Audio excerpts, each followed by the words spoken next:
Welcome dear students and friends. Application of trigonometry that is height and distance के questions को अपने आप से बहुत ही आसानी से सॉल्व करने के लिए हमें किन किन प्रोसेस को हमें 100% फॉलो करना पड़ता है, इसको आज हम लोग बहुत ही आसान भाषा में सिंपल एग्जाम्पल्स के साथ बहुत विस्तार से समझेंगे। इसलिए आज के वीडियो को आप अंत तक पूरा अवश्य देखिएगा, अन्यथा आज का कंसेप्ट आपका क्लियर नहीं हो पाएगा कि कैसे अपने आप से हमें किन किन प्रोसेस को फॉलो करके अपने आप से हम application of trigonometry that is height and distance के क्वेश्चन को सोल्व कर लें अपने आप से। और यदि आप हमारे चैनल से नए जुड़े हैं, हमारे चैनल लोकस मैथ सोल्यूशन से नए जुड़े हैं, तो कृपया चैनल को आप अभी सब्सक्राइब कर लीजिए, क्योंकि यह चैनल आपके मैथ से रिलेटेड सारे डाउट को 100% जड़ से क्लियर करेगा और क्लास 10th के फाइनल एग्ज़ाम में ज़्यादा से ज़्यादा मार्क्स लाने में आपका पूरा सहयोग करेगा, पूरा हेल्प करेगा। चलिए शुरू करते हैं। प्रोसेस नंबर 1 समझिए कि कैसे हम लोग प्रोसेस नंबर 1 मतलब P1 समझिए कि कैसे हम लोग एप्लीकेशन ऑफ ट्राइगोनोमेट्री के क्वेश्चंस को हम लोग किन किन प्रोसेस का सहारा लेकर हम लोग अपने आप से एप्लीकेशन ऑफ ट्राइगोनोमेट्री के क्वेश्चंस को आसानी से सॉल्व कर सकते हैं।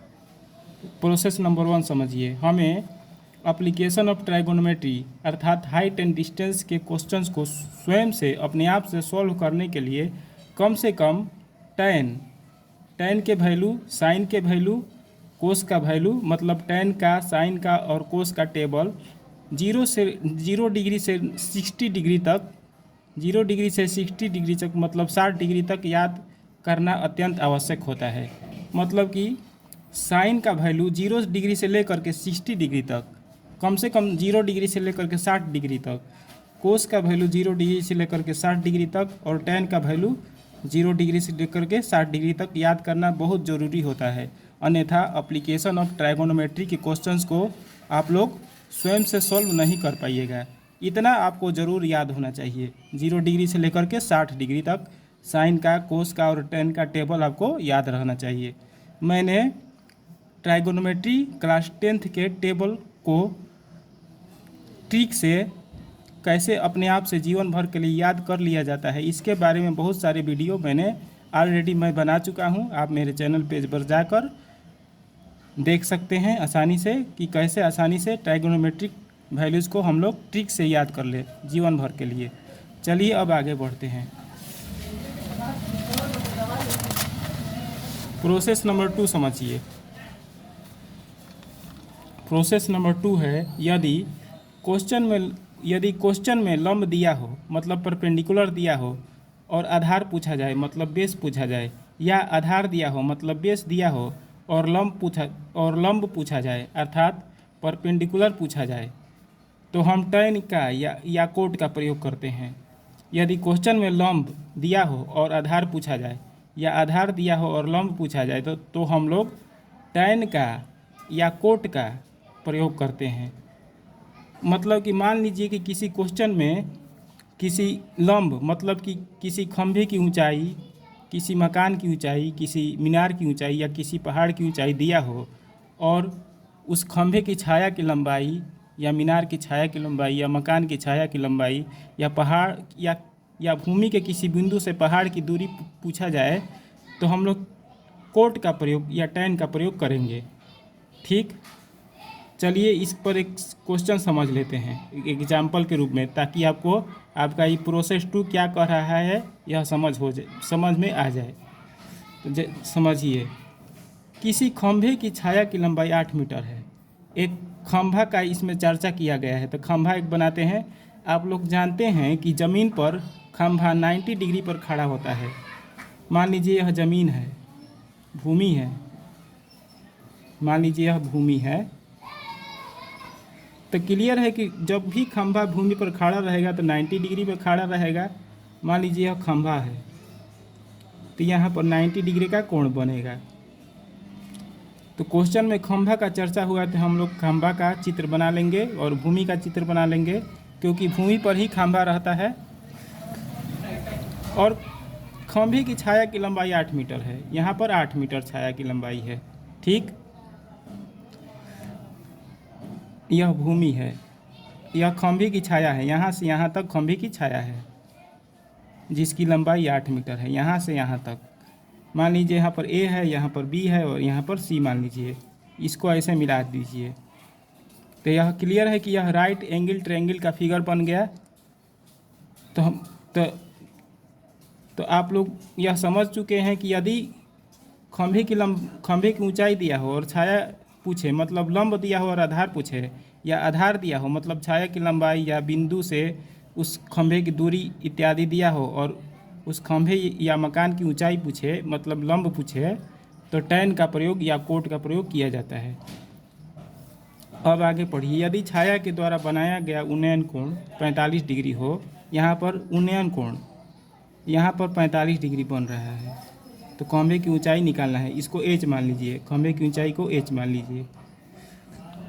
तो टैन, क्योंकि टैन का प्रयोग किया जाता है जब भी लंब दिया हो और आधार पूछे, या आधार दिया हो और लंब पूछे, तो टैन का प्रयोग किया जाता है। मतलब टैन, चित्र में देखिए, टैन 45 डिग्री बराबर लंब बटा में आधार होता है। लंब है एच, लंब मतलब खंभा की ऊंचाई हो गया, लंब मतलब खंभा की ऊंचाई या पहाड़ की ऊंचाई या मकान की ऊंचाई लंब होता है, और छाया की लंबाई हो जाएगा आधार। टैन का फॉर्मूला होता है लंब बटा आधार, मतलब एच बटा 8। तो टैन 45 डिग्री का मान 1 बराबर एच बटा 8। तिरछा तिरछी गुणा होगा, एच बराबर हो जाएगा 8 मीटर। मतलब कि खंभे की ऊंचाई निकल गया 8 मीटर। मतलब टैन का प्रयोग होता है जब भी लंब दिया हो तो, या लंब दिया हो आधार पूछे, या आधार दिया हो लंब पूछे, तो टैन का प्रयोग किया जाता है। या कोट का भी प्रयोग कर सकते हैं। यदि कोट का टेबल याद है तो आप लोग कोट का भी प्रयोग कर सकते हैं। इतना ही आंसर आएगा। ठीक, अब नेक्स्ट क्वेश्चन पर विचार करते हैं। किसी बिंदु से किसी पर्वत के शिखर का उन्नयन कोण। मान लीजिए भूमि पर कोई बिंदु है, क्योंकि पर्वत भूमि पर ही होता है तो भूमि का फिगर बनाएंगे पहले। अब पर्वत मान लीजिए ये है पर्वत, ए बी है पर्वत। क्लियर है कि पर्वत भूमि पर 90 डिग्री का कोण बनाएगा। यह हो गया पर्वत। तो भूमि के बिंदु से, मान लीजिए यहाँ पर कोई बिंदु है सी, भूमि के बिंदु से पर्वत के शिखर, पर्वत का शिखर या इसको कहते हैं सबसे ऊपरी भाग को मकान के या मीनार के या पर्वत के सबसे ऊपरी भाग को उस मकान का या मीनार का या उस पर्वत का शिखर कहा जाता है। तो शिखर हो गया ए। तो बिंदु सी से पर्वत के शिखर ए का उन्नयन कोण कितना है? 30 डिग्री है। तो यहाँ पर 30 डिग्री लिखिए। अब कह रहा है कि यदि पर्वत की ऊंचाई 700 मीटर है, ऊंचाई हो गया ए बी हो गया 700 मीटर, तो उस बिंदु से उस पर्वत की दूरी निकालना है। मतलब कि हमें सी से बी की दूरी निकालना है। इसको मान लेते हैं x मीटर, दूरी को x मीटर मान लेते हैं। तो इसमें आधार नहीं दिया है और लंब पूछ रहा है। मतलब कि आधार नहीं दिया है, हमें आधार मालूम नहीं है, हमें लंब मालूम है और आधार पूछ रहा है। तो हम लोग पढ़ चुके हैं कि यदि लंब दिया हो और आधार पूछे, या आधार दिया हो और लंब पूछे, तो टैन का प्रयोग होता है। तो टैन, फिगर में देखिए, टैन 30 डिग्री हो जाएगा, इज इक्वल टू लंब बटा आधार, मतलब ए बी बटा बी सी। ए बी हो गया लंब और बी सी हो गया आधार। इस कोण के लिए ए बी बटा बी सी। तो टैन 30 डिग्री का मान होता है 1/√3। ए बी का मान दिया है 700 मीटर, तो यहाँ पर 700 मीटर लिखेंगे, 700 और बी सी तिरछा तिरछी गुणा करेंगे तो बी सी का मान निकल जाएगा। बी सी का मान हो जाएगा 700√3 मीटर। मतलब कि भूमि के बिंदु से उस पहाड़ की दूरी हो गया 700√3 मीटर। ठीक, अब आगे बढ़ते हैं।